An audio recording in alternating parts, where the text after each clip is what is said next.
world in which everything is possible and nothing is beyond you. This is the story of the rise of an idea that has come to dominate our society.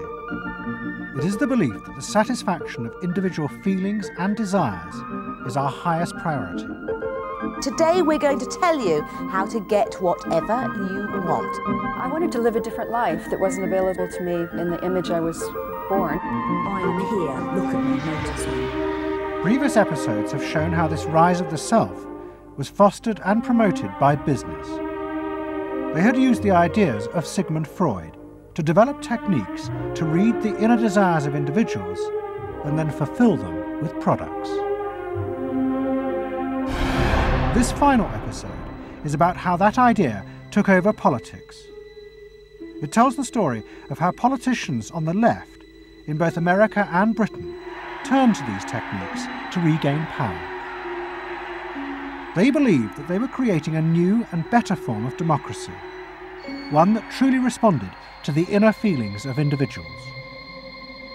But what the politicians didn't realise was that the aim of those who had originally created these techniques had not been to liberate the people, but to develop a new way of controlling them in an age of mass democracy.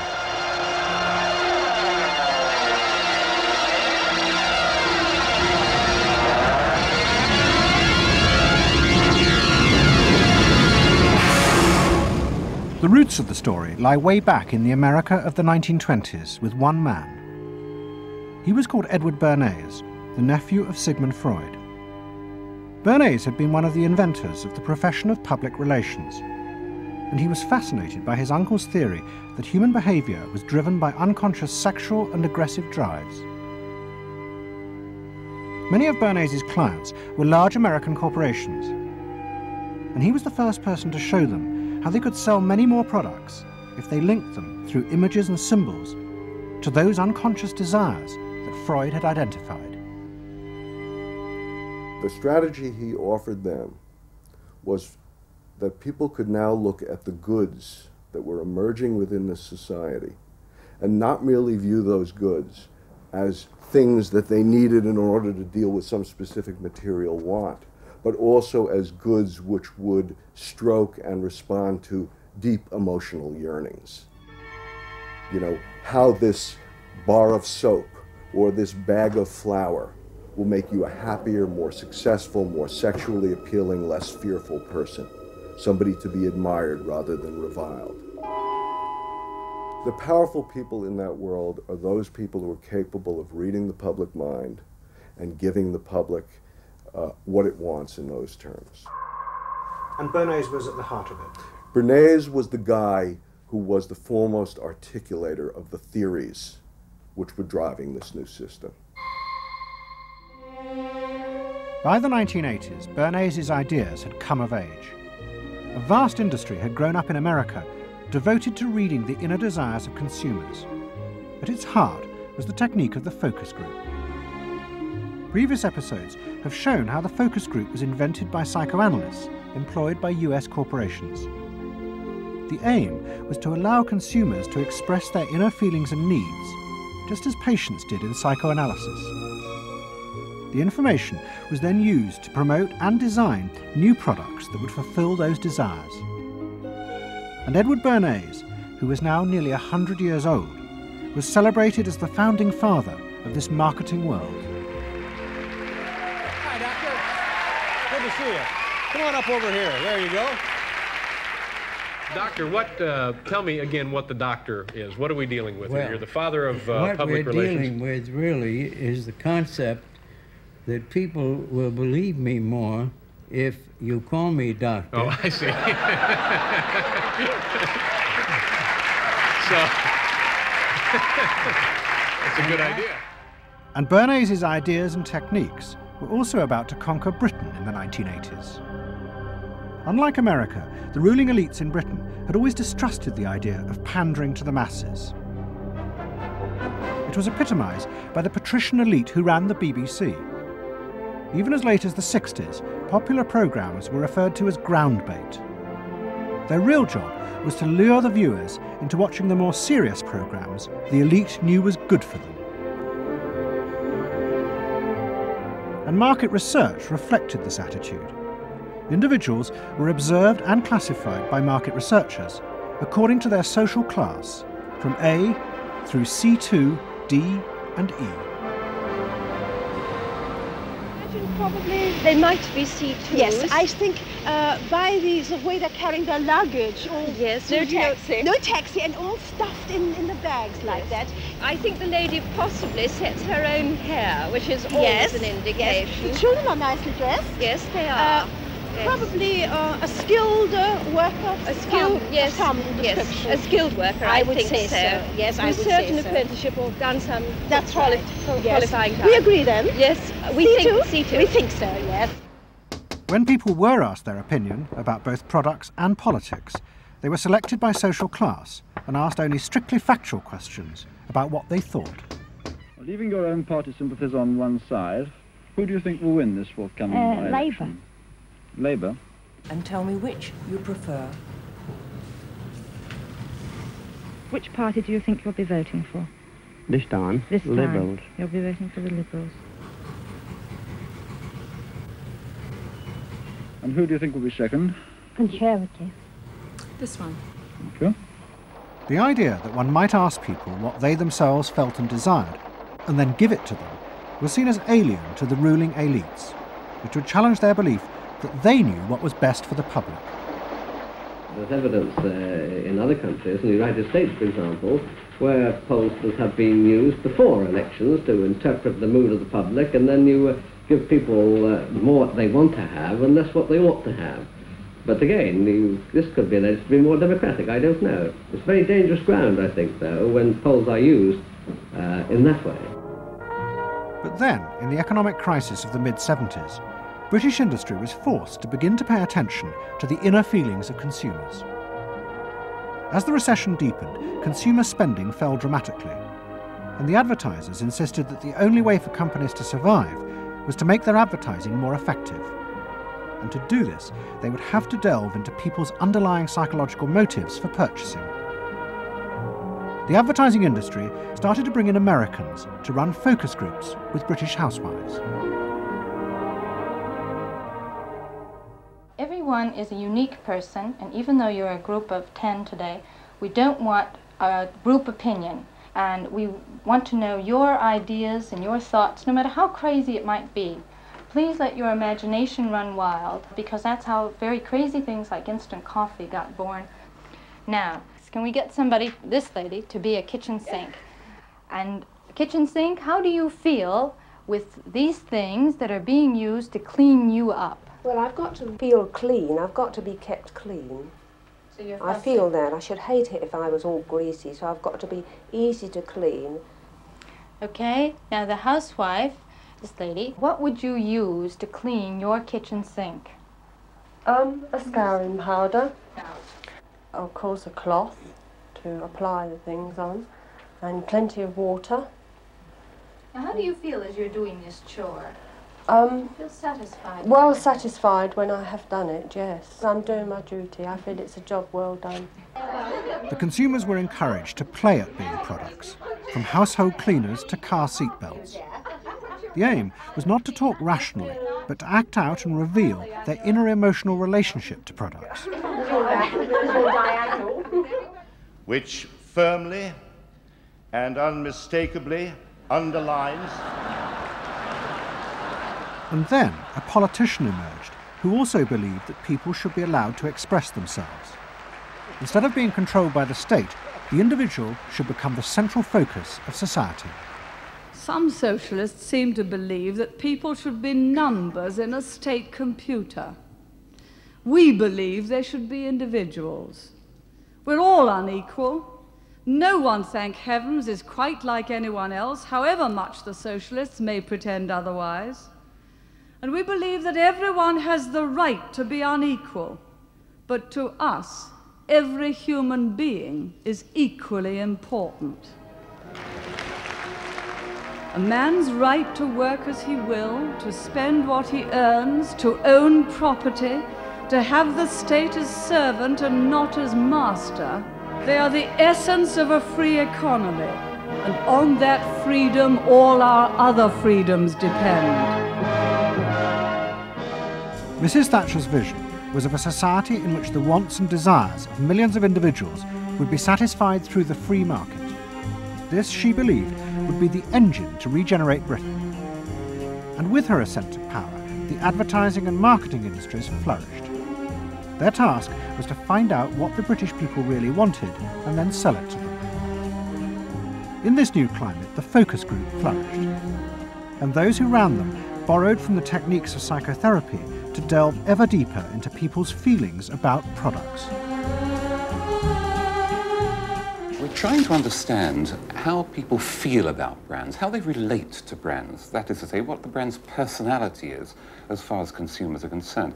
And there are a number of techniques which are very, very helpful for getting to that understanding. The consumer is given crayons to doodle, to express their feelings, to go inside their own head, pull out their feelings and somehow get them onto paper. And these are ordinary drinkers expressing their feelings about drinking Guinness.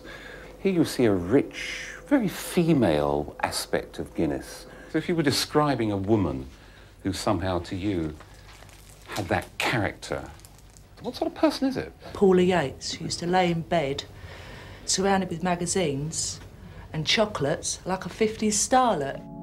Out of this research, the marketeers began to detect a new individualism. In particular, among those who had voted Conservative for the first time in 1979. They no longer wanted to be seen as part of social classes, but to express themselves. And crucial to this were the products they chose to buy.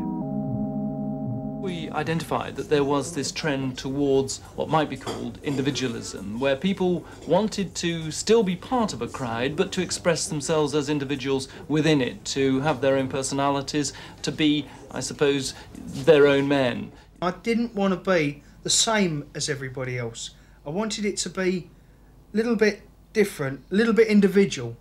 It's quite individual upstairs. It's not remarkable, but I think it's quite individual. It is expensive. It's Italian. It's Italian, it's expensive, and it's good quality. A little bit different. Yeah, we want to set our own standards, so nobody else has got what we've got. We just didn't want it be the same as everybody else. We just want to be different. Business responded eagerly to this new individualism, but it soon became one of the main forces driving the growing consumer boom in Britain. Using the data from the focus groups, manufacturers created new ranges of products that allowed people to express their individuality. Business also recategorized people. They were no longer divided by social class, but by their inner psychological needs. If the primary need is security and belonging, we call the groups mainstreamers. If it's status and the esteem of others, then it's aspirers. If it's control, it's succeeders, and if it's self-esteem, it's reformers. And this new marketing culture began to take over the institutions previously dominated by a patrician elite, in particular the world of journalism. The assault was led by the profession of public relations. In the past, PR had been seen as seedy and corrupt, but now it became a glamorous business, promoting products and celebrities. And one of the rising stars was another member of the Freud family, Matthew Freud, the son of the Liberal MP Clement. What Freud and other PRs realised was that they could use their celebrities as levers to infiltrate advertising into the editorial content of newspapers. The newspapers were offered exclusive interviews with celebrities, but only if they also agreed to mention products made by Freud's corporate clients, in terms dictated by the company. What happened with Freud's was that you effectively got some kind of product placement, or even product, the manufacturers of the product got some degree of control over how their products would appear in print. So if, for example, you did want to write about Caprice's passion for stuffed crust pizza, you would sign a contract which guaranteed that you would mention the firm Pizza Hut in at least twice in certain positions in the introductory paragraph of the article, that you would agree to run the Pizza Hut logo at such and such a size in such and such a place, and of course that you would agree to run the enclosed pictures of Caprice eating her stuffed crust pizza. There was no choice about how you would run this article in the press. You were effectively told how to run the article in the press. By Freud's? By Freud's. It's a rise of the corporate culture and the rise of business. To traditional journalists, this infiltration of advertising into the editorial pages was a corruption of their profession. But to Mrs. Thatcher's allies, like Rupert Murdoch, who owned The Sun and The Times, it was part of a democratic revolution against an arrogant elite who had too long ignored the feelings of the masses. They hate to see someone communicating with the masses. They feel that newspapers, the written word, is not for the masses. That should be left to television, or perhaps to nobody. I'm very proud of The Sun, and The Sun was not represented tonight in your film. You just took page 3, which everyone seems so fascinated with. About page 1, page 2, every other page of the paper. It was a typical piece of slanting and elitism by the BBC, who, after all, in order to get viewers for this program, put on a very sexy episode of Star Trek, which I was watching out in the room there. Oh, I don't think they put it on to get us viewers. I think we just are lucky to follow They try them. to carry viewers into these show programs. You I know how it's done. By the late 80s, Mrs. Thatcher and her allies in advertising and the media had brought the desires of the individual to the centre of society. As last week's episode showed, it was the same transformation that President Reagan had brought about in America. Both politicians had encouraged business to take over from government the role of fulfilling the needs of the people. In the process, consumers were encouraged to see the satisfaction of their desires as the overriding priority. To Thatcher and Reagan, this was a new and better form of democracy. But to their opponents in the parties of the left, they had summoned up the most selfish and greedy aspects of human nature. Ronald Reagan and Margaret Thatcher both embraced an economic philosophy that says the unit of judgment was not only the individual, but it was the individual's personal satisfaction, the individual's own unique happiness and well-being. It was, in a sense, the triumph of regarding individuals as purely emotional beings who have needs and wants and desires that need to be satisfied and can be satisfied unconsciously. It goes way back to the early part of the 20th century, to Freud, to notions of the unconscious, the assumptions that we are, in terms of our rational minds, we're little corks bobbing around on this great sea of hopes and fears and desires of which we are only dimly aware. And that the role of a marketer, the role of somebody selling something, including a politician, is to appeal to this great swamp of desire, of unconscious desire. The left believed the opposite, that the way to create a better society was not to treat people as emotional, isolated individuals, but to persuade them to realize that they had common interests with others, to help them rise above their individual feelings and fears. Let me assert my firm belief that the only thing we have to fear is fear itself, nameless, unreasoning, unjustified terror, which paralyzes needed efforts to convert retreat into advance. This idea had flourished in America in the Depression of the 1930s. President Roosevelt, faced with the chaos caused by the Wall Street crash, encouraged Americans to join together in trades unions, to set up consumer groups, and to pay for a welfare system for those trapped in poverty. His aim was to create a collective awareness which would become a powerful weapon against the unfettered power of capitalism, which had caused the crisis. That idea had driven the Democratic Party for 50 years. But now, Roosevelt's inheritors railed vainly against the effects of the self-interest encouraged by President Reagan. There is despair, Mr. President, in the faces that you don't see. Maybe, Mr. President, if you stopped in at a shelter in Chicago and spoke to the homeless there.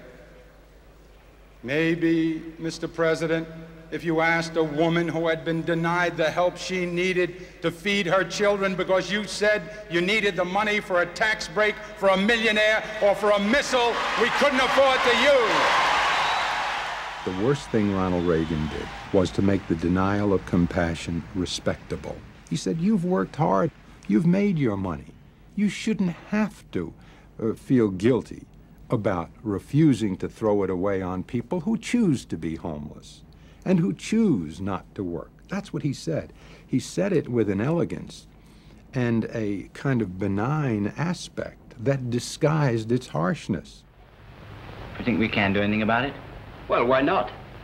If we can work together now to look after the lives of the people here, I don't see why we couldn't work together afterwards to clear up the mess and help build a better world in which these things can't possibly happen. The qualities we've learned from comradeship and common suffering are not going to be wasted after this war. It's out of experience like ours that the new world will be built. That same idea of marshalling the collective force of the masses to challenge the entrenched power of wealth and business had also led the Labour Party to power in Britain after the war. But in the 80s, Labour, like the Democrats in America, lost election after election as millions who had once voted for them switched their allegiance to the Conservatives. There it is, going blue just about everywhere, sweeping the country. The rural parts of Britain now have gone blue. For they are the party of yesterday, and tomorrow is ours. In the face of this, a growing number within the Labour Party became convinced that if they were ever to regain power, Labour would have to come to terms with the new individualism. One of them was an advertising executive called Philip Gould, who had been a lifelong Labour supporter.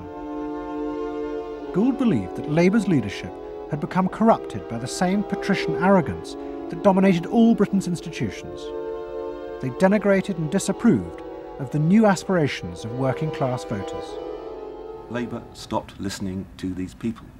And I remember the best example of this was after the election of 1983, which was the election above all, where the people's voices just were not heard. And I had dinner with a leading Labour Party figure who'd been involved in the defeat, heavily involved in the defeat, and his wife said, God, these working class people, they just, we give them education, we give them chances in life, what do? They read the Sun and they just don't vote for us. And there was such a gap between these people just trying to make lives for themselves, better lives for themselves, and the kind of elitism of the Labour Party that was just such a chasm that had to be filled. Gould became part of a small group of modernisers centred around Peter Mandelson. Their aim was to reconnect Labour with the lost voters. To do this, Gould turned to the technique he knew well from his work in advertising, the focus group. Gould commissioned focus groups in suburban areas across the country with small groups of voters who had switched to Mrs. Thatcher. People were encouraged not to talk rationally about policies, but to express their underlying feelings. And what Gould discovered was a fundamental shift in people's relationship to politics. They no longer saw themselves as part of any group, but as individuals who could demand things from politicians in return for paying taxes, just as business had taught them to do as consumers.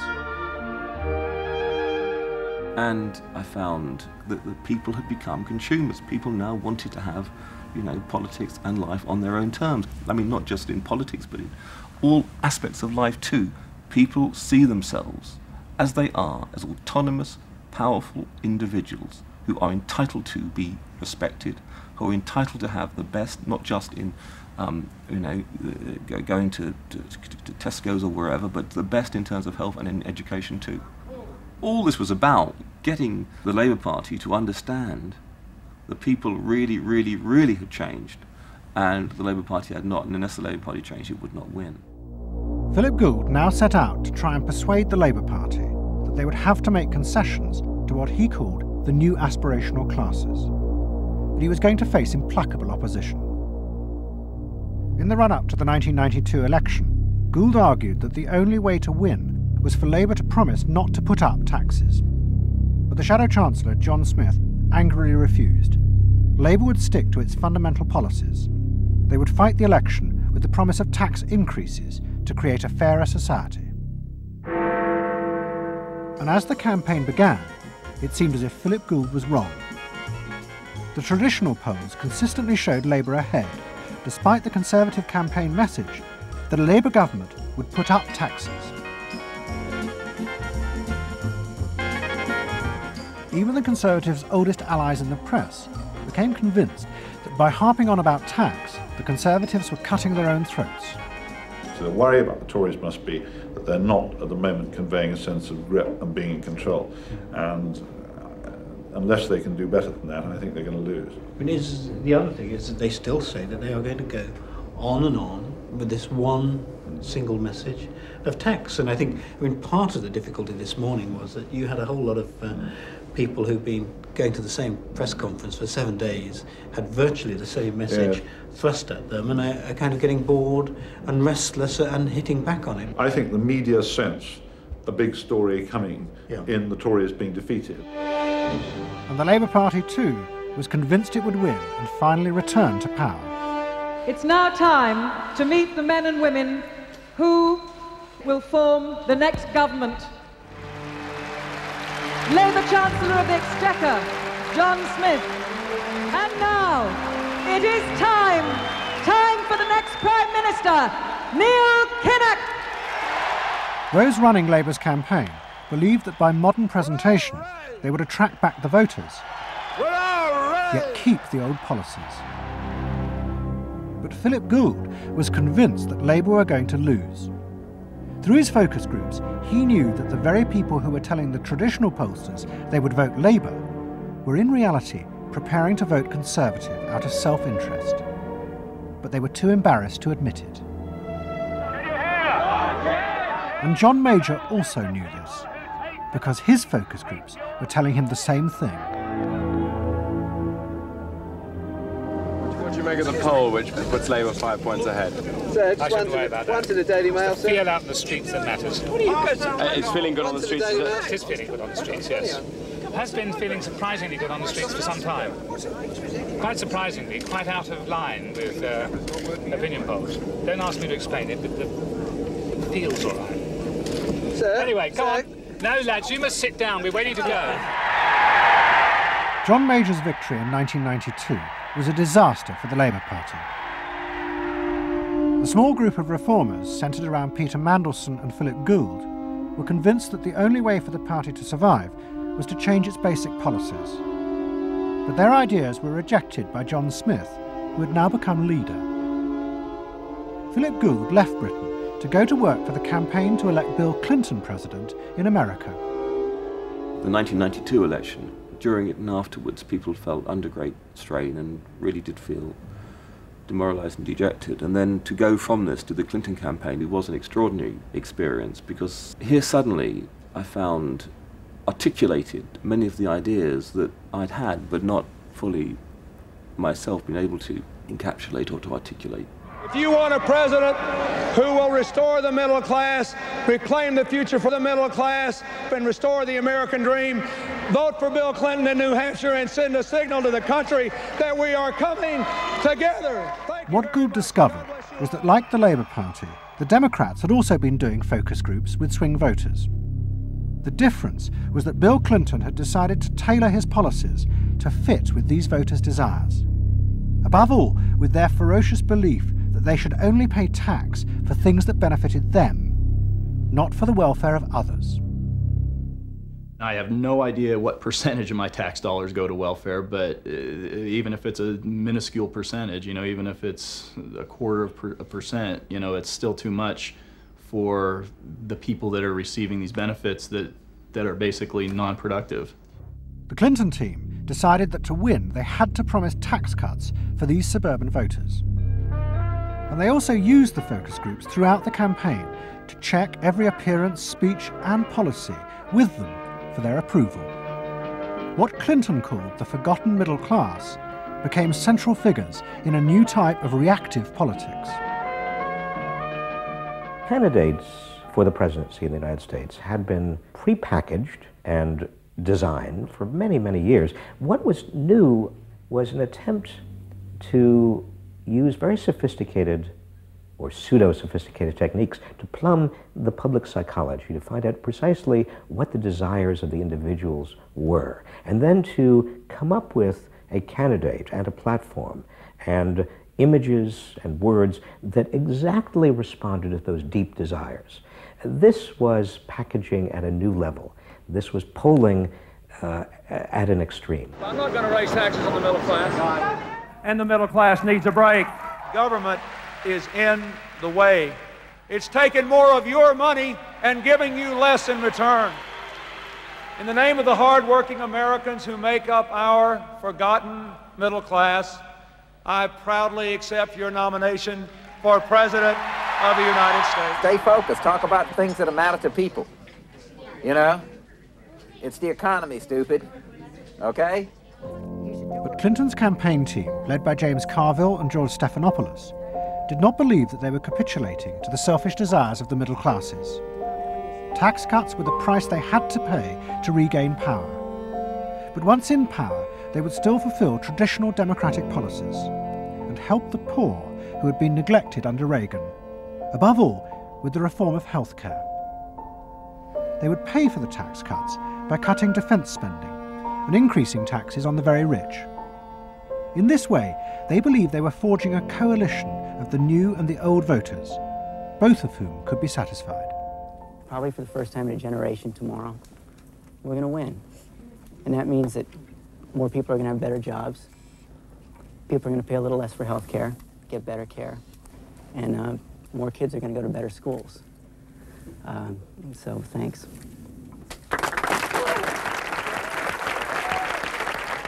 But the Democrats' optimism was to be short-lived. In November 1992, Clinton was triumphantly elected president. But within weeks, his administration discovered that the budget deficit was far greater than they had anticipated. At a meeting in the White House in January 1993, the head of the Federal Reserve told them that the deficit was nearly $300 billion. There was no way they could borrow any more without panicking the markets and causing a crisis. The only way to pay for the proposed tax cuts would be to cut government spending, not just on defence, but on welfare. Clinton was faced with a choice between the old politics and the new, and he chose the old. The tax cuts were dropped, and he tried to inspire the country with the old democratic ideal of government spending to help the poor and disadvantaged. Tonight I want to talk with you about what government can do, because I believe government must do more. To put people to work now, to create 500,000 jobs. Jobs to rebuild our highways and airports, to renovate housing, to bring new life to rural communities and spread hope and opportunity among our nation's youth. Healthcare reform sounds like a great idea to me. Well, I know, but some of these details sure scare the heck out of me. Like what? Well, like for... At the start of the Clinton administration, many of us, including, I believe, President Clinton himself, reverted back to an older tradition, tried to lift the public, to talk about genuine ideals beyond the individual. And that reform agenda being not only universal health care and child care and dealing with the widening inequalities in our society and homelessness, many things that many citizens, just particularly middle-income citizens, didn't want to deal with. But the suburban voters who had been promised tax cuts were not inspired by Bill Clinton's vision. They felt betrayed and wanted revenge. Their opportunity came in 1994 with the congressional elections. The Republicans, led by Newt Gingrich, promised huge tax cuts and to dismantle the welfare system. The voters who had defected to Clinton switched sides yet again, and the Republicans won both houses of Congress in a landslide. Well, I think it's a tremendous vote in favor of smaller government, lower taxes, and in a sense, a renewal of the Thatcher-Reagan tradition. And I think in that sense, it's pretty decisive. It means that the welfare state is going to be less hospitable for people who are not willing to take responsibility for their own situation. No question about it. I think today is the beginning of the end of the welfare state. For Clinton, it was a disaster. Faced with a hostile Congress, there was no way for him to get his reforms through. His personal popularity plummeted, and it seemed certain he would not be re-elected in 2 years' time. In desperation, and without telling his cabinet, Clinton turned for help to one of America's most ruthless political strategists, Dick Morris. What did he want you to do? Save his butt. Clinton was in serious trouble. He had lost the '94 election. He had lost control of Congress, and he hired me to come back and help save him. So he was basically asking me to perform roughly the same role as a life preserver would if you're drowning. What Morris told Clinton was that to win re-election, he would have to transform the very nature of politics. The crucial swing voters in the suburbs now thought and behaved like consumers. The only way to win them back was to forget all ideology and instead turn politics into a form of consumer business. Clinton must try to identify their personal desires and whims and then promise to fulfill them. If he followed those consumer rules, they would follow him. I said that I felt the most important thing for him to do was to bring to the political system the same consumer rules philosophy that the business community has. Because I think politics needs to be as responsive to the whims and the desires of the marketplace as business is. And it needs to be as sensitive to the bottom line, profits or votes, as a business is. I think that all of this involves really a changed view of the voters, so that instead of treating them as targets, you treat them as owners. Instead of treating them as something that you can manipulate, you treat them as something you need to learn from. And instead of feeling that you can stay in one place and you can manipulate the voters, you need to learn what they want and move yourself to accommodate it. To get inside the minds of the swing voters, Morris brought lifestyle marketing into politics for the first time. He went to one of America's most prominent market research firms called Penn & Shern and commissioned what they called a neuropersonality poll. It was a massive survey of hundreds of thousands of voters, but the only political questions it asked were to find out whether someone was a swing voter or not. All the other questions were intimate psychological ones, designed to see whether swing voters fell into identifiable psychological types. Well, we were asking people like, do you think you're the life of the party? Do you think when you see things that you like to have a list and organize them? Do you typically try to plan things ahead, or do you like to be more spontaneous? Where do you like to go? What sports do you like to play? What would you do with your spouse on a romantic weekend? So we were asking people some very personal questions about their own lives, to try to see were the kinds of people that were likely to change their vote also possessing of certain kinds of personality traits. And in fact, they were. The neuropersonality poll allowed the Clinton team to segment swing voters into different lifestyle types. They were given names like pools and patios, or caps and gowns, who were urban intellectuals living in university towns. From this, the team could identify ways in which they could make individuals feel more secure in their chosen lifestyles, just as business had learned to do with products.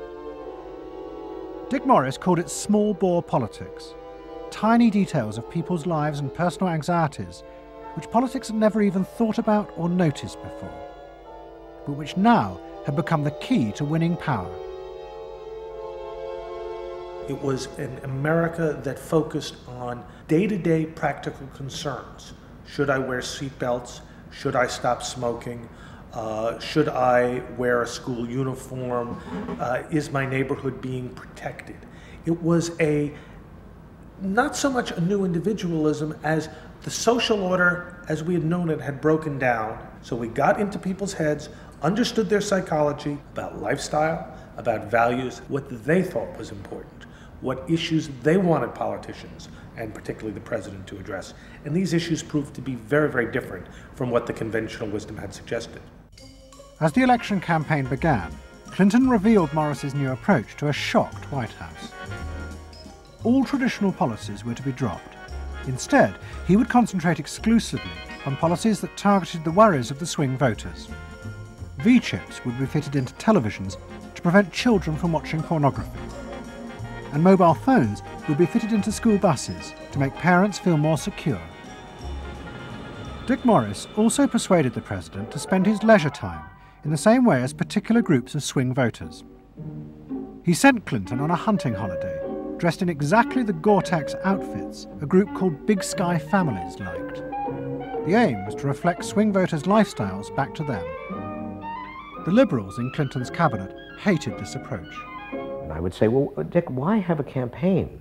This was the 1996 campaign. If all the president is going to do is offer up these little bite-sized miniature initiatives that appeal to people's desires, like consumers, buying soap, V-chips that you could put in your televisions so you could make sure that your children did not have pornography, and school uniforms. Why talk about them? They're so mundane and they're so tiny. And he would say back, if we don't do this, we may not get reelected. And I would say, what's the point of getting reelected if you have no mandate to do anything when you're reelected? And he'd say, what's the point of having a mandate if you can't get reelected? Isn't the ultimate goal getting reelected? But Morris's new politics were an extraordinary success. Clinton's ratings among the swing voters began to soar. And Dick Morris, along with the marketeer Mark Penn, took effective charge of making White House policy. Mark Penn set up a huge call centre in an office block in Denver. And every night, hundreds of telephone operators called swing voters in suburbs across the country to check with them every detail of policies that Clinton was proposing. The policy was made by a group of people manning telephones in Denver, Colorado, placing calls to voters in places like Westchester and Pasadena, and asking them what they wanted from their government, and asking them very specifically about specific policies that Bill Clinton was considering. Would you be more likely to support him if he offered this particular government service, or if he offered that one? Those people told them what they thought. Mark Penn transmitted that to Bill Clinton, and it came out of his mouth. So essentially it was suburban voters in the 90s were creating American domestic policy, and some of its foreign policy as well. Right. Yeah, Mark Penn was polling on questions like whether we should bomb in Bosnia, things like that. Morris also insisted that Clinton make a symbolic sacrifice of the old politics to convince the swing voters to trust him. In August 1996, Clinton signed a bill which ended the system of guaranteed help for the poor and unemployed. Welfare would be cut back after 2 years in order to force people into work. The new system was called welfare to work and would, he said, be a hand up, not a handout. It was the effective end of the guaranteed welfare system created by President Roosevelt 60 years before. For many in Clinton's cabinet, it was also the end of the progressive political ideal that Roosevelt had represented.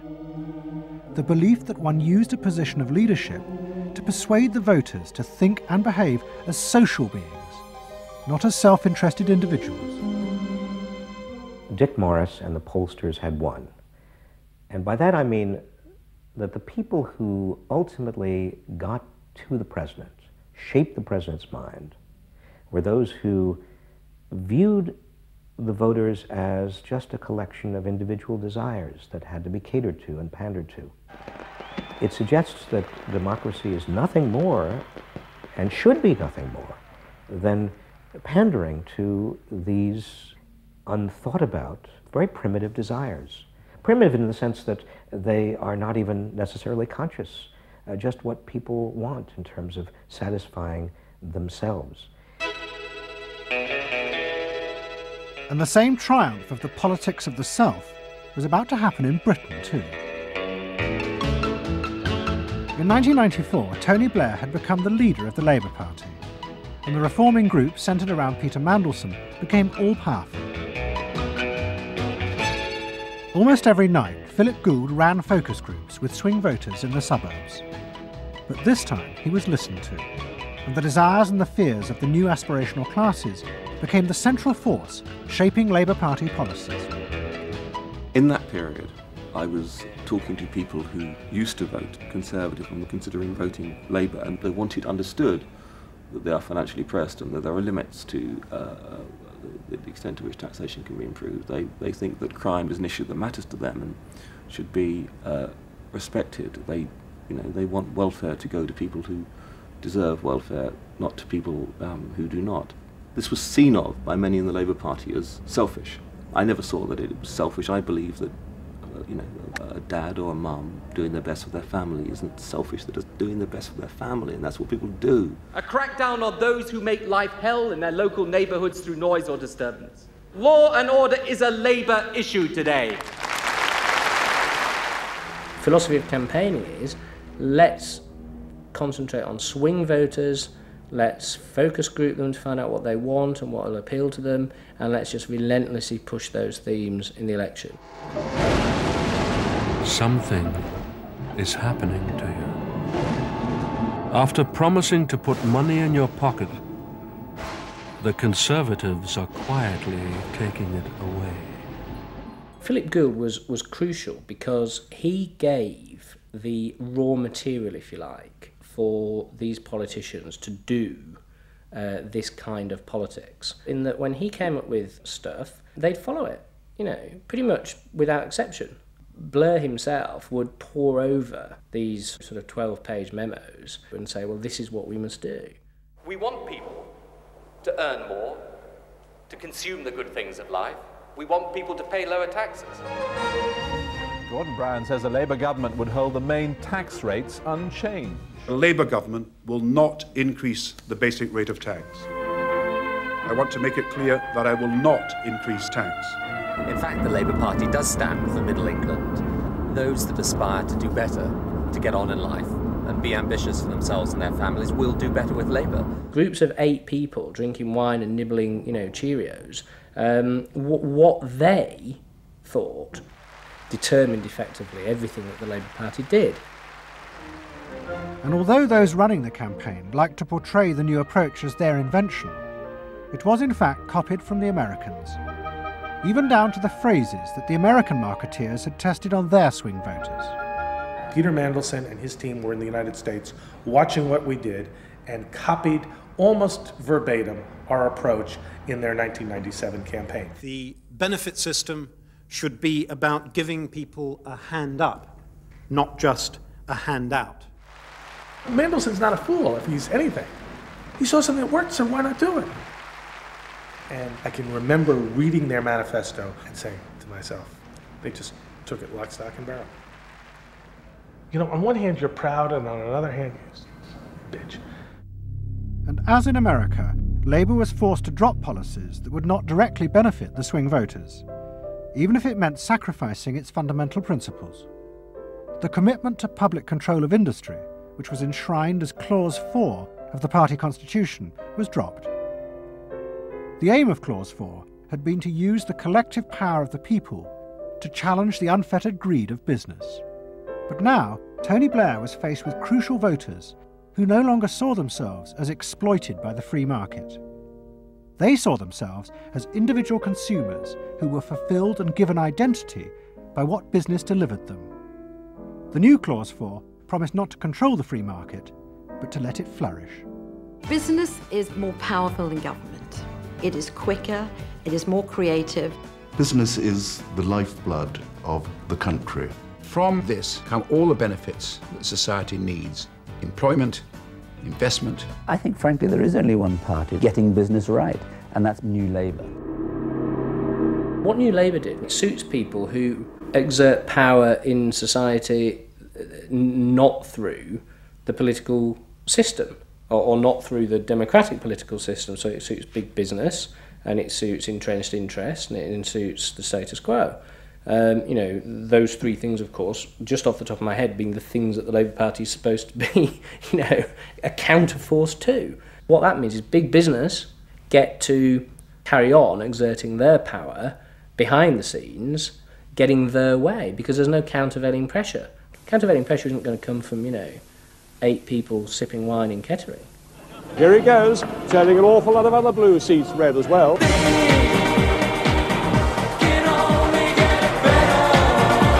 Very happy, very relieved, and very exhilarated. But those who masterminded Labour's victory in 1997 saw it as a triumphant vindication of a new form of democracy.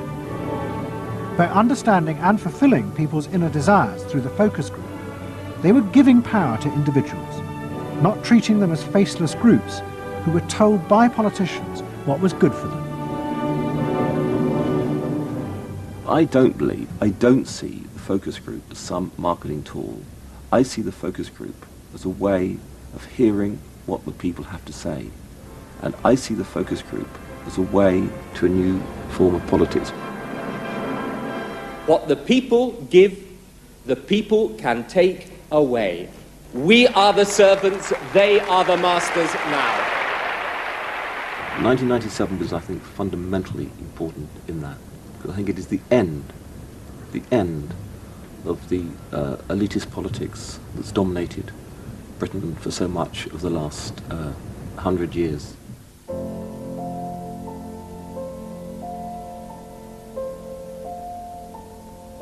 In 1939, Edward Bernays, Sigmund Freud's nephew, created a vision of a future world in which the consumer was king. It was at the World's Fair in New York, and Bernays called it Democracy.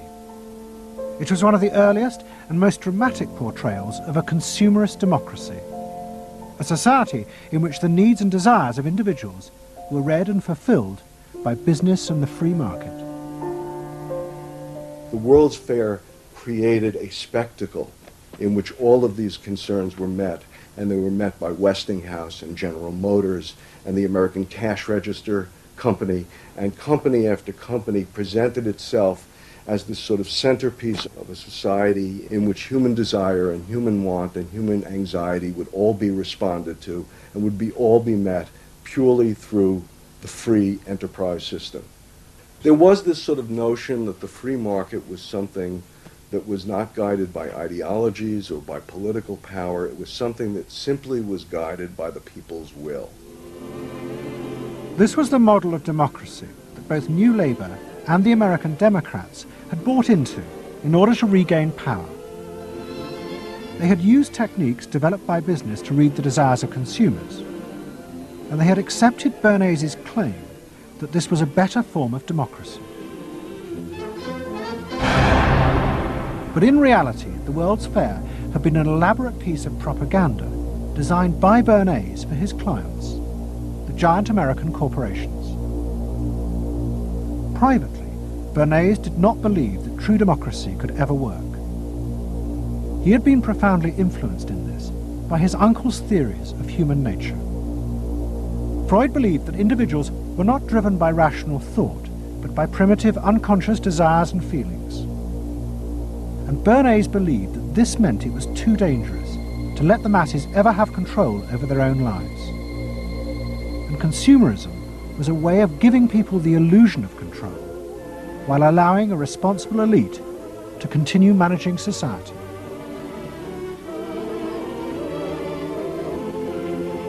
It's not that the people are in charge, but that the people's desires are in charge. The people are not in charge. The people exercise no decision-making power within this environment. So democracy is reduced from something which assumes an active citizenry to something which now increasingly is predicated on the idea of the public as passive consumers, the public as people who essentially what you're delivering them are doggy treats.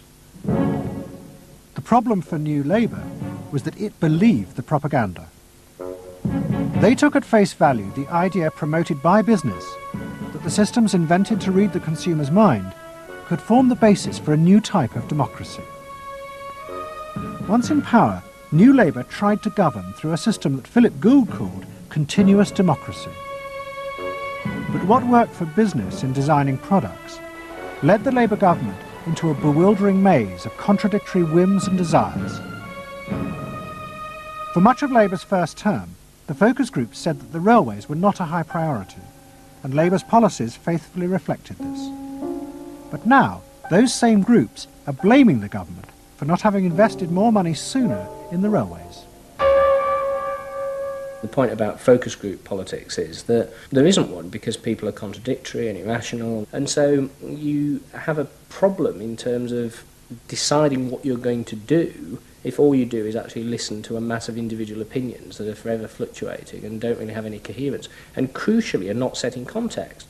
So that's why people can say, you know, I want lower taxes and better public services. Of course they do. You know, you say, do you want to pay more taxes to get better public services? People are less sure. They then don't believe that if they do pay more taxes, they will be spent on better public services. So you end up in this quagmire where, you know, the truth is a politician has to say, look, this is what I believe. I believe that you should pay slightly more taxes to make better public services, and I pledge that I'm competent enough to actually use that money wisely. Do you want that? Vote for me, yes or no. And that's what Blair has failed to do. Tony Blair turns around and sort of tries to feed back to them what they already believe, and given what they believe is sort of a load of individual, incoherent, contradictory nonsense, that's all he has to offer. And then he wonders why people don't get him. You know, the answer they don't get him is because they're looking for someone to do something that they can't do themselves, which is actually come up with a coherent political opinion that they might have faith in. New Labour are faced with a dilemma. The system of consumer democracy that they have embraced has trapped them into a series of short-term and often contradictory policies. There are now growing demands that they fulfil a grander vision, that they use the power of government to deal with the problems of growing inequality and the decaying social fabric of the country. But to do this, they will have to appeal to the electorate to think outside their own self-interest. And this would mean challenging the now dominant Freudian view of human beings as selfish, instinct-driven individuals, which is a concept of human beings that has been fostered and encouraged by business because it produces ideal consumers. Although we feel we are free, in reality, we, like the politicians, have become the slaves of our own desires. We have forgotten that we can be more than that there are other sides to human nature. Fundamentally, here we have two different views of human nature and of democracy. You have the view that people are irrational, that they are bundles of unconscious emotion. That comes directly out of Freud. And businesses are very able to respond to that. That's what they have honed their skills doing. That's what marketing is really all about. What are the symbols, the music, the images, the words that will appeal to these unconscious feelings? Politics must be more than that. Politics and leadership are about engaging the public in a rational discussion and deliberation about what is best, and treating people with respect in terms of their rational abilities to debate what is best. If it's not that, if it is Freudian, if it is basically a matter of appealing to the same basic unconscious feelings that business appeals to, then why not let business do it? Business can do it better. Business knows how to do it. Business, after all, is in the business of responding to those feelings.